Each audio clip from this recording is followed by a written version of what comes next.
오늘 함께 큐티할 본문 요한복음 19장 1절에서 13절까지의 말씀입니다. 이에 빌라도가 예수를 데려다가 채찍질하더라. 군인들이 가시나무로 관을 엮어 그의 머리에 씌우고 자색 옷을 입히고 앞에 가서 이르되 유대인의 왕이여 평안할지어다 하며 손으로 때리더라. 빌라도가 다시 밖에 나가 말하되 보라, 이 사람을 데리고 너희에게 나오나니 이는 내가 그에게서 아무 죄도 찾지 못한 것을 너희로 알게 하려 함이로라 하더라. 이에 예수께서 가시관을 쓰고 자색 옷을 입고 나오시니 빌라도가 그들에게 말하되 보라, 이 사람이로다 하매 대제사장들과 아랫사람들이 예수를 보고 소리질러 이르되 십자가에 못 박으소서, 십자가에 못 박으소서 하는지라. 빌라도가 이르되 너희가 친히 데려다가 십자가에 못 박으라. 나는 그에게서 죄를 찾지 못하였노라. 유대인들이 대답하되 우리에게 법이 있으니 그 법대로 하면 그가 당연히 죽을 것은 그가 자기를 하나님의 아들이라 함이니이다. 빌라도가 이 말을 듣고 더욱 두려워하여 다시 관정에 들어가서 예수께 말하되 너는 어디로부터냐 하되 예수께서 대답하여 주지 아니하시는지라. 빌라도가 이르되 내게 말하지 아니하느냐? 내가 너를 놓을 고난도 있고 십자가에 못 박을 고난도 있는 줄 알지 못하느냐? 예수께서 대답하시되 위에서 주지 아니하셨더라면 나를 해할 권한이 없었으리니 그러므로 나를 내게 넘겨준 자의 죄는 더 크다 하시니라. 이러함으로 빌라도가 예수를 놓으려고 힘썼으나 유대인들이 소리질러 이르되 이 사람을 놓으면 가이사의 충신이 아니니이다. 무릇 자기를 왕이라 하는 자는 가이사를 반역하는 것이니이다. 빌라도가 이 말을 듣고 예수를 끌고 나가서 돌을 깐 뜰 히브리 말로 가바다에 있는 재판석에 앉아 있더라. 아멘. 오늘 본문은 빌라도 총독에게 넘겨진 예수님이 당한 고난을 묘사해주고 있습니다. 1절 말씀입니다. 이에 빌라도가 예수를 데려다가 채찍질하더라. 예수님은 채찍질 당하셨습니다. 누가복음 큐티할 때 이미 나눈 것처럼 이 채찍 형벌을 당하면요, 등에 있는 모든 살점이 다 떨어져 나가서 뼈나 내장이 보일 정도로 몸이 만신창이가 됩니다. 예수님은 십자가에 달려 죽기 전에 먼저 이 고통을 당하셨습니다. 게다가 이런 아픔으로 인한 고통뿐만 아니라 정신적으로 멸시와 조롱을 당하셨습니다. 2절 3절 말씀입니다. 군인들이 가시나무로 관을 엮어 그의 머리에 씌우고 자색 옷을 입히고 앞에 가서 이르되 유대인의 왕이여 평안할지어다 하며 손으로 때리더라. 군인들은 유대인의 왕이라는 명목으로 잡혀온 예수님을 조롱하기 시작했습니다. 경기에서 승리한 자나 왕이 쓸 법한 월계관 대신에 가시가 있는 나무로 월계관을 만들어서 예수님 머리에 씌우고 짓눌렸습니다. 머리가 찢기고 피가 흘렀습니다. 그리고 당시 황제나 고위 관직에 있던 사람들이 입던 자색 옷을 예수님께 입혔습니다. 그리고 예수님은 이렇게 조롱하기 시작합니다. 유대인의 왕이요 평안하소서. 예수님께 고난을 가하면서 그들은 황제에게 하는 경례 구호를 외치며 예수님을 희롱하고 있었습니다. 그리고 손바닥으로 예수님의 뺨을 때리고 있었습니다. 예수님은 죄도 없으실 뿐더러 사실 그분은 우리의 창조자이자 하나님이자 왕이신데 그분이 인간에게, 게다가 극악한 죄인들에게 이런 조롱과 모욕을 당하고 계셨습니다. 그런데 사실은요, 빌라도는 예수님께 아무런 죄가 없다는 것을 알았습니다. 이런 대접을 받아야 되는 분이 아니라는 것을 그는 알고 있었습니다.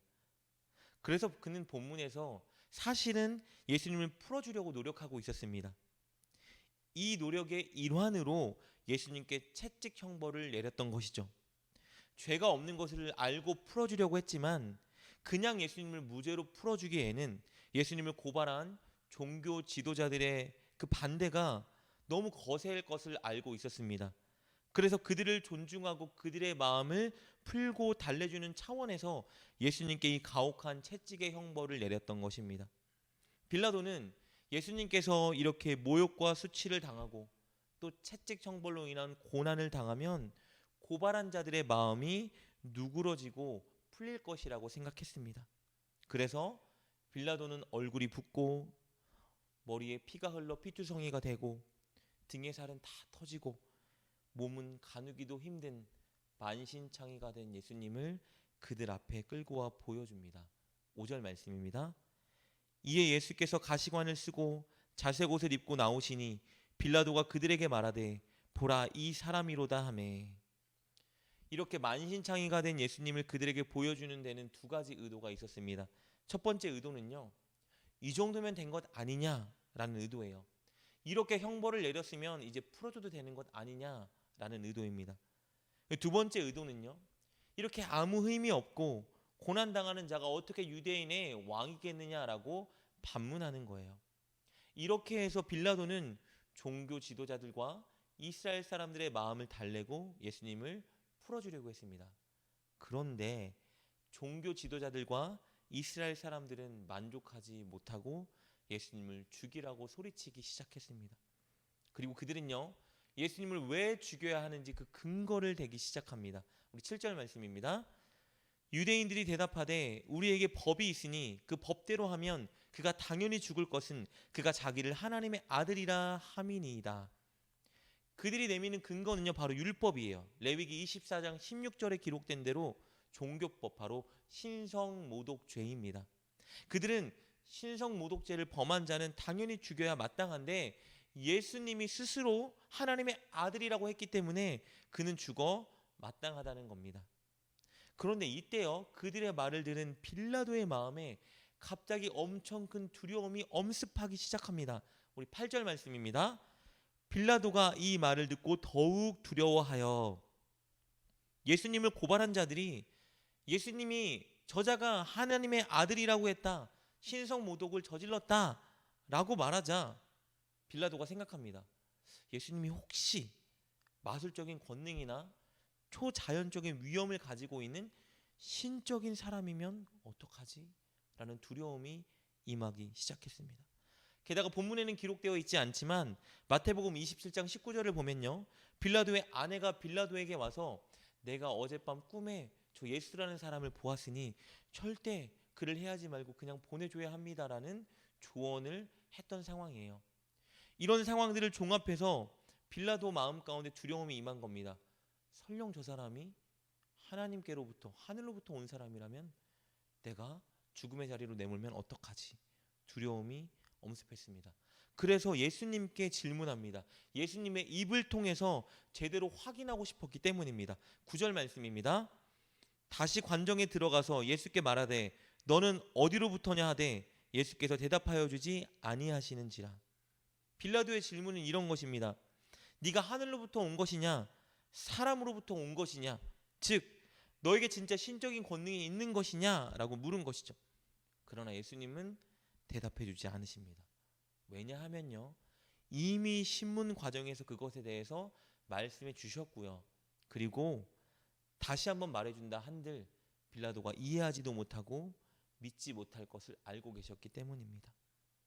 그러자 빌라도는 포기하지 않고 다시 한 번 더 예수님의 대답을 이끌기 위해 이번에 자신의 권위를 내세웁니다. 우리 10절 말씀입니다. 빌라도가 이르되 내게 말하지 아니하느냐 내가 너를 놓을 권한도 있고 십자가에 못 박을 권한도 있는 줄 알지 못하느냐. 빌라도는 지금 자기 입으로 시인하고 있습니다. 예수님을 죽이는 사형 선고의 권한은 자기에게 있다고 말하고 있죠. 그러니 자기 권위를 인정하고 묻는 말에 솔직히 대답하라고 말하고 있습니다. 그의 이런 말에 예수님은 이렇게 답하십니다. 11절 말씀입니다. 예수께서 대답하시되 위에서 주지 아니하셨더라면 나를 해할 권한이 없으리니 그러므로 나를 내게 넘겨준 자의 죄는 더 크다 하시니라. 위에서 주지 아니하였더라면 나를 해할 권한이 없다. 이 말은 하나님의 뜻이 아니라면 나를 죽일 내가 십자가에 못 박을 이유가 없다라고 말씀하고 계십니다. 이 말은 하나님의 뜻이기 때문에 예수님께서 이 십자가 죽음을 향해 순종하여 가고 계시다는 말입니다.